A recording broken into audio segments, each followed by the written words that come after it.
The room is sterile. It smells of rubbing alcohol, floor wax, and the impending silence of the end. The year is 1989, inside a small clinic north of Tokyo. On the bed lies an old man, withered by time and consumed by cancer. His skin is thin, translucent like parchment paper, stretched tight over brittle bones.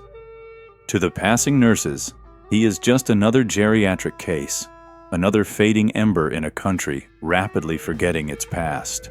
He is polite, he is quiet. He does not complain about the pain gnawing at his insides. But when the doctor pulls back the thin hospital gown to place a stethoscope against the old man's chest, the clinical atmosphere shatters. The sterility vanishes. Suddenly, you are not looking at a frail patient. You are staring directly into the mouth of a dragon. Beneath the gown, the old man's body is a canvas of violence and beauty. A full-body tattoo, an irizumi, wraps around his torso, arms, and thighs like a second skin of indigo and crimson. It is a masterpiece of agony, etched by needle and ink over countless hours in damp, smoke-filled rooms decades ago. This man is Ijichi Eiji. He was a boss in the Dewaya family, a man who walked the muddy, blood-slicked streets of Yakuza when Tokyo was still a city of shadows and wooden slums. He has survived the Great Kanto earthquake, the freezing hell of prison cells, the starvation of the war years, and the brutal blade fights of the underworld. Now he faces his final enemy, death itself. But looking into his roomy, dark eyes, you realize something unsettled. There is no fear there. There is no panic. There is only a terrifying, abyssal calm. Why? Because Ijichi Eiji died a long time ago. This brings us to the concept of Kakugo. If you look it up in a dictionary, it translates to resolution or preparedness, but that is a translation for the civilized world. That is a definition for men who sit in climate-controlled offices and worry about their credit scores. In the world of the Yakuza, Kakugo means something far darker and far more necessary. It means the preparedness for death. It is the psychological state of accepting the worst possible outcome before you even take the first step. The samurai lived by the maxim of the Hagakure. The way of the warrior is found in death. Ijichi Eiji lived by the street version of this code. He understood a fundamental truth that the modern man has forgotten. Buried under layers of insurance policies and safety nets, you cannot truly live until you accept that you are already dead. When you view yourself as already dead, you have nothing to lose. When you are dead, fear cannot touch you. When you are dead, you can do what must be done, regardless of the cost. This is not suicidal. It is the ultimate liberation. To understand how a man reaches this state of being, we must leave the sterile safety of the hospital room. We must go back. Back to the roaring 1920s, to a Tokyo teeming with rickshaws, geishas, and gamblers. We must go back to the moment Ijichi decided to cross the line from a civilian existence into the world of the Yakuza, a decision that began not with a gun, but with a needle. The room where the tattoo artist worked was not a sterilized studio. It was a small, cramped tatami room in Asakusa, heavy with the smell of charcoal and stale tobacco. There were no electric guns buzzing like angry hornets. There was only the master, holding a bamboo stick tipped with a cluster of needles, and the silence of a man accepting his fate. In the memoirs, Ijichi describes the sensation not as a sharp prick, but as a searing heat, a dull, rhythmic thudding against the bone. Shocky, shocky, shocky. The sound of the needles piercing the skin, over and over again, thousands of times an hour. This was tebori, hand carving. It is a slow, agonizing process that tests the limits of human endurance. For Ijichi, getting the tattoo was not a fashion statement. It was not an aesthetic choice to be shown off on a beach. In 1920s Japan, to mark your skin in this way was to sign a social death warrant. It was an act of burning the bridge back to civilian life. Once the ink settled into the dermis, there was no going back, no office jobs, no respectable marriage, no acceptance in public bathhouses. You were marked as an outlaw. You were branded as Yakuza. This is the physical manifestation of Kakugo. Most men today live with one foot in the door and one foot out. They want the rewards of success without the risk of failure. They want to be strong, but they demand safety.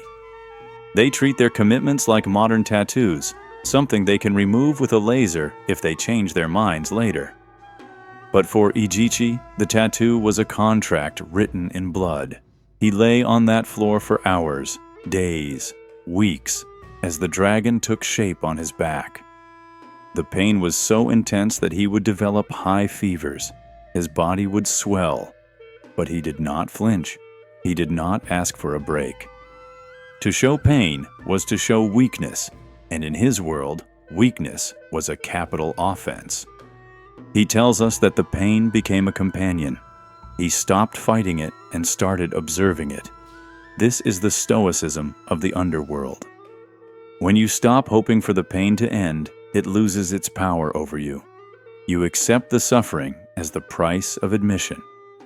Modern society tells us to avoid pain at all costs. We take pills for headaches. We seek therapy for minor inconveniences.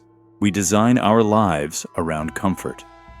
We have become allergic to the very thing that forges character. Ijichi teaches us that pain is not an error. It is a teacher. The tattoo needle didn't just deposit ink, it injected resolve. It taught him that he could endure. And if he could endure the needle, he could endure the police interrogation. He could endure the hunger. He could endure the knife. By the time the tattoo was finished, the boy who walked into that room was gone. The man who walked out had crossed the river. He had accepted his exclusion from the light of normal society. He had accepted that his life would be short, violent, and dark. And in that acceptance, he found a strange, unbreakable power. He had nothing left to protect, so he had nothing left to fear. But the true test of Kakugo is not found in the adrenaline of a street fight or the sting of a tattoo needle. Those are moments of action. It is easy to be brave when the blood is pumping. It is easy to have resolve when you are holding a sword. The true test comes when the action stops. It comes in the silence. It comes in the box. There is a chapter in Ijichi's life that takes place within the freezing walls of a pre-war detention center. In those days, Japanese prisons were not correctional facilities. They were warehouses for broken souls. There was no central heating. The windows were unglazed slits that let the winter wind scream through the cell. The food was a slurry of rice and barley that barely kept a man alive. Most men who entered those cells fell apart. Deprived of stimulation, deprived of warmth, and deprived of hope, their minds would eat themselves. They would pace until their feet bled. They would scream at the guards. They would weep for their mothers. They broke because they were still clinging to the world outside. They were still attached to the idea of comfort, and the absence of it drove them to madness. Ijichi did none of these things. He did not pace. He did not scream. He sat. He assumed the position of Caesar, kneeling on the tatami, back straight, hands resting on his thighs. He would sit like that for hours. Sometimes, he would sit like that for days.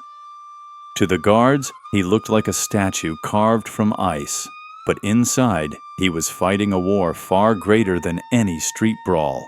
He was fighting the weakness of his own mind. This is the application of Kakugo in the face of absolute helplessness. When you cannot change your environment, you must change yourself. Ijichi accepted the cell. He accepted the cold. He didn't wish he was somewhere else, because wishing is a form of suffering. He told himself, I am here. This is my reality. I will not let this stone box see me tremble. Compare this to the modern condition. We live in a world of infinite distraction. If we are forced to sit in a room alone for 10 minutes without a phone, without a screen, without noise, we panic. We are terrified of our own thoughts. We are terrified of boredom. We have become fragile creatures who need constant dopamine just to feel okay. We have no Kakugo because we are addicted to the illusion that we are entitled to be entertained. Ijichi teaches us that the strongest prison is not made of bars, it is made of desire. As long as you desire to be warm, the cold will hurt you. As long as you desire to be free, the cage will crush you. But if you kill the desire, if you accept your fate with total resolve, you become untouchable. In that freezing cell, Ijichi found a strange form of freedom. By acting as if he were already dead, the guards lost their power over him. They could freeze his body, but they could not touch his mind. He turned the punishment into a meditation.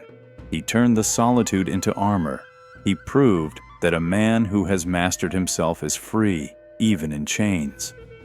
So we return to the hospital room in 1989. The breathing of the old dragon slows. The beep of the monitor grows faint.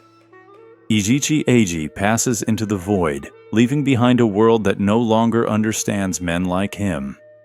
He leaves behind a Japan of neon lights, anime, and office workers who apologize for taking up space. He leaves behind a world that has traded honor for safety and resolve for comfort. And this brings us to the mirror. Look into it. What do you see? We live in the safest, most comfortable era in human history. We have heat in the winter, cool air in the summer, and food delivered to our doorsteps. We do not fear the Yakuza blade, we fear the unkind comment online. We do not fear the freezing cell, we fear the awkward silence. We have become a generation of glass, fragile and transparent, shattering at the slightest pressure. We lack Kakugo. We live our lives in the conditional tense. We say, I will try, or I might, or if it gets too hard, I will stop.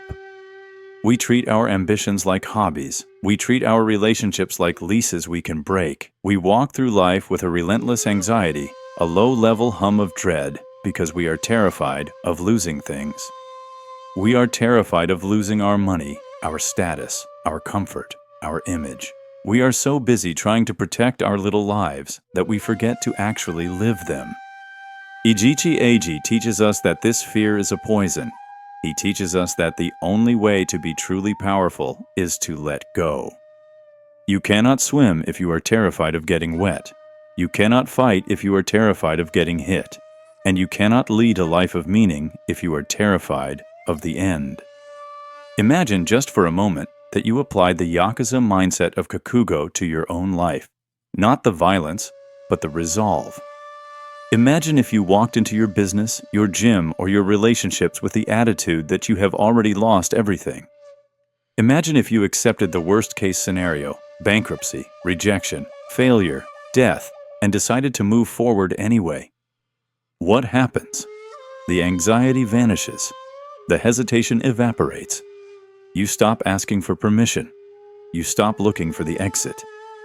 You become dangerous, not because you are violent, but because you cannot be threatened. You become a force of nature. The world belongs to the men who have burned their bridges. It belongs to the men who have committed. The modern man wants the glory of the destination without the terror of the journey. He wants the tattoo without the needle. But life does not work that way. The ink does not set without the blood. So, here is the lesson from the grave of the last Yakuza.